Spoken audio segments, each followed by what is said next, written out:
Namaste, everyone. Good afternoon, ladies and gentlemen. I am Aastha Rajyalaxmi Karki, and today I'm here to express my views regarding my experiences regarding the degradation of morality in our society, and the conclusions I've personally drawn, and a few examples I hope everyone can relate to. To begin with, we have been taught what is right and what is wrong since our childhood by our parents, teachers, elders, and the community we live in, right?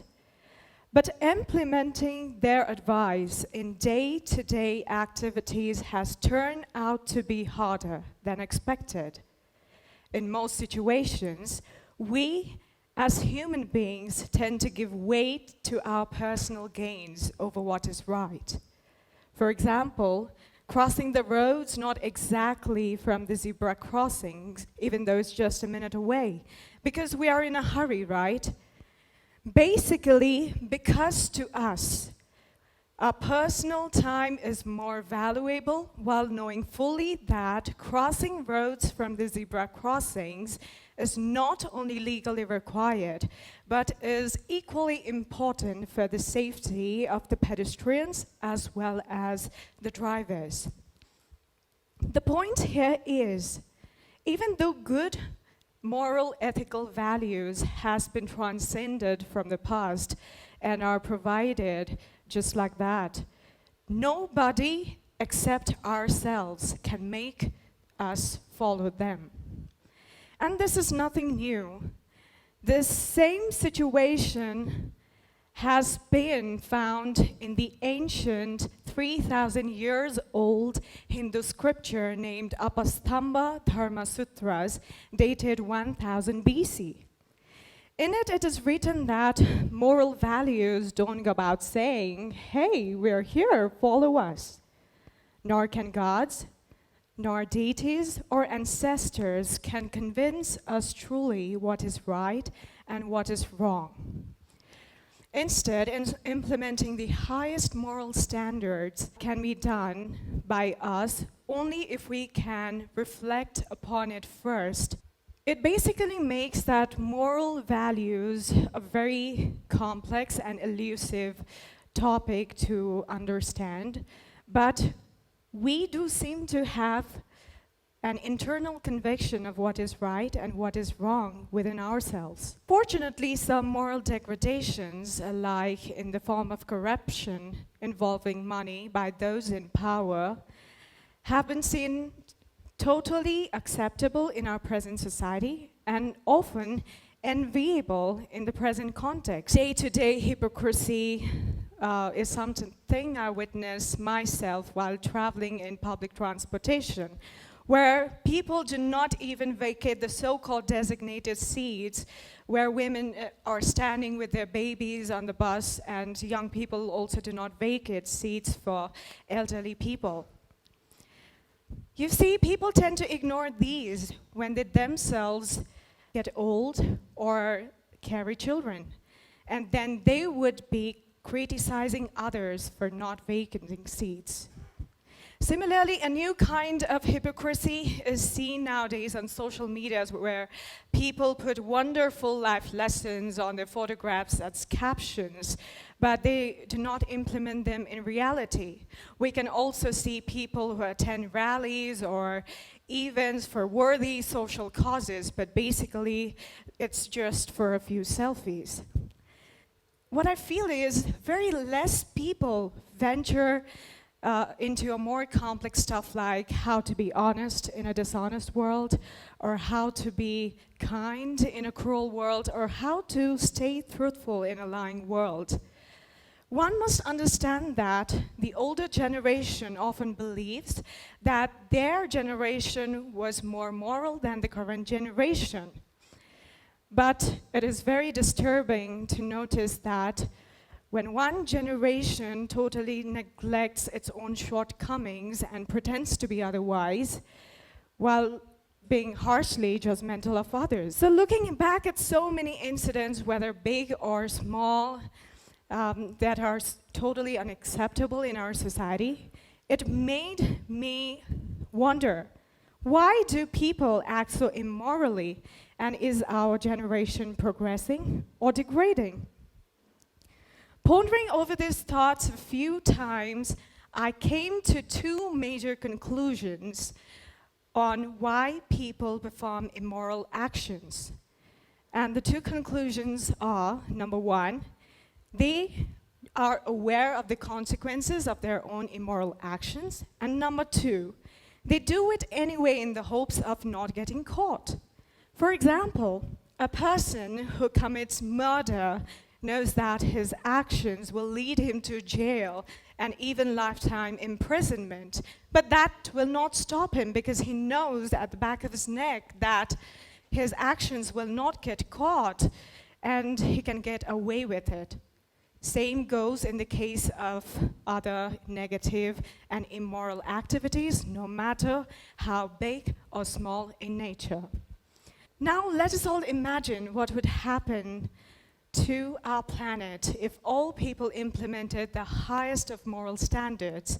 I have 5 major points to highlight on this one. The first one is non-violence. If there's non-violence in our world, there would be 0 number of human war casualties and murders. Number 2, self-restraint would lead to 0 number of molestations and harassments, both emotional and physical in nature. Number 3, non-covetousness would be solving cases of starvation, energy crisis, and people would be sharing what they have with each other. Number 4, inner purity will lead to good thoughts, which would ultimately lead to good actions. And lastly, number 5, truthfulness would remove all the lies and deceptions of our world. But I should say that morals are not always absolute. Everyone here probably has heard about the Bhagavad Gita, an epic Hindu discourse on virtues and on what is right and what is wrong between Krishna and Arjuna, between a god and a man. It explains that virtues are not only absolute, but sometimes relational. For example, it explains that a virtue such as nonviolence or ahimsa must be re-examined when one is faced with, war or violence, which comes from the aggressiveness, immaturity, or ignorance of others. As moral values and ethical practices also have legal backings, I want to look at the judicial system. A judge's job in any dispute is to protect the innocent and punish the guilty, right? A judge can do his work truly as long as he knows the laws of the country and as long as he remains unbiased between the victim and the victimizer. So, till now I have concluded my personal views that morals are not always absolute and people do immoral actions because they know their own consequences and in the hopes of not getting caught. So truly act morally in every situation, one must develop clear, unbiased thinking. Imagine you're in a line waiting to pay the bills. It's been more than an hour that you've been waiting in a line. There are about 10 people ahead of you, and there are more than 10 people behind you. And a person out of nowhere comes and cuts the line. Now let us examine the concept of morality part by part in this example. So you have already been waiting for more than an hour in a line and a person comes out of nowhere and cuts the line. At first, you will probably boil up with anger, but most people after boiling up also tend to calm down and ignore, thinking that it's just one person doing it. Is that true? Yes. We are consistent with nonviolence and self-restraint, and we do not want to hurt any person just like that or be bad at them. But is it right to stay quiet in such situation? Well, what I believe is, in such situation, the only moral thing to do is to speak up. Because if you don't speak up today, that person is bound to cut more lines more often than he did in the past. You know, deep inside, we do know the answers to these questions, don't we? But we tend to ignore these many times, and we just ignore the facts that moral actions are degrading in so many levels and for so many reasons. The complexity does not end here. Because if there is a needy person who really wants to get inside the line, or there is a differently able person or a pregnant woman wanting to go inside, then we must willingly let them cut lines or create separate lines. And by now, every one of us have understood that today's fast-paced world has changed our society into something where money is given undue priority, leading to the misconception that more the money a person has, better must be his values, morals, and ethical conduct. There's a quote that says, "Do not try to be a person of success, but rather try to be a person of value." Definitely one must try to be bigger, better, and stronger in life, but one should never forget one's moral bearings in the process. What I feel is moral values are degrading because what I have seen myself is we don't have time to help a needy person carry heavy loads, or helping a pregnant lady, or even, wishing an elder person. We must surely try to achieve our goals, but let us not forget our values. It will be, presumptuous of me if I tell you to be morally and ethically sound from today onwards. But trust me, a small leap towards change from your sides will do wonders in the societies you live in.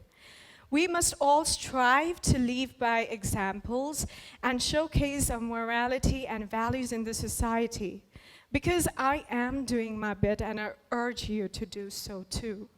Thank you.